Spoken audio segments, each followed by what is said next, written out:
Hey friends, if you wish to check up hard disk health natively in Windows using the WMIC command, then please watch this video. I will guide you through the procedure. So this is an excellent way to check the status of your hard disk, whether it is HDD, whether it is SSD. Okay, so search for command prompt and then open the normal command prompt. No need to open the elevated command prompt.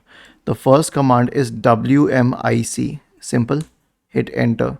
The second command is disk drive get status. Copy it here, hit enter. Now my status is okay luckily, but if it shows something else, then you can always close this and open the elevated command prompt window. Search for command prompt, click on run as administrator, and this time type the check disk command chkdsk /r /f and hit enter. Then press Y and hit enter once again. Was this helpful? If yes, then please subscribe to the channel, and if not, then let us know in the comment section of the video on how we could help you for better. Thank you for watching this video and have a nice day.